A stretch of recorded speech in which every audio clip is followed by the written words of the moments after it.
Pemirsa, Kementerian Pertanian terus mengembangkan budidaya porang sebagai salah satu komoditi ekspor yang menjanjikan dan belakangan ramai diminati para petani. Pengembangan akan dilakukan dari hulu ke hilir, mulai dari memperbanyak bibit hingga menghasilkan produk olahan porang yang memiliki nilai jual tinggi. Skala yang besar. Dengan adanya Kementerian Pertanian terus berupaya mengembangkan budidaya porang atau tanaman penghasil umbi sebagai salah satu komoditas ekspor yang menjanjikan.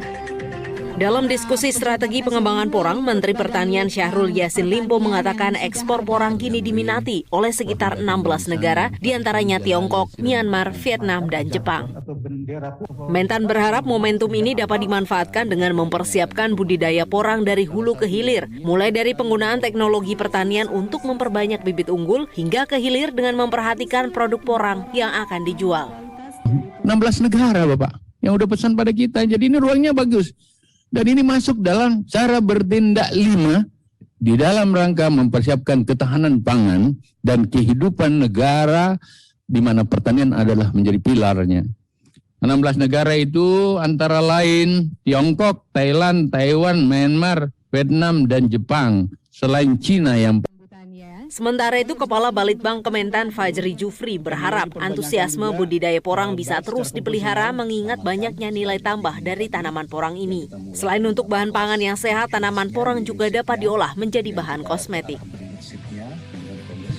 Terkait dengan produk akhir dari porang ini, teman-teman di Balai Besar pasca panen sudah mempunyai beberapa teknologi untuk membuat chips termasuk tepung.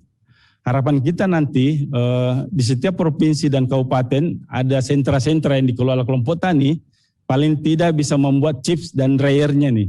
Jadi kita mengekspor paling tidak chipsnya. Pelakunya nih Pak Saruni ya, kalau menjual dalam bentuk basah biasanya 8.000, 9.000 kilogram per kilo. Tapi kalau dalam bentuk chips kering itu sudah nilainya bisa 50.000, 60.000 per kilogram. Apalagi kalau dalam bentuk tepung. Itu sudah 300.000, 400.000 per kilogram. Jadi bukan main nilai tambahnya. Belum lagi produk yang lain. Karena bisa untuk kosmetik, untuk pangan fungsional, dan yang lain-lainnya. Porang adalah umbi-umbian yang umumnya tumbuh di hutan dan sebelumnya kerap dianggap sebagai tanaman liar oleh masyarakat. Umbi porang mengandung glukomanan yang baik untuk kesehatan dan dapat diolah sebagai sumber pangan dan industri farmasi. Tim Liputan, Metro TV.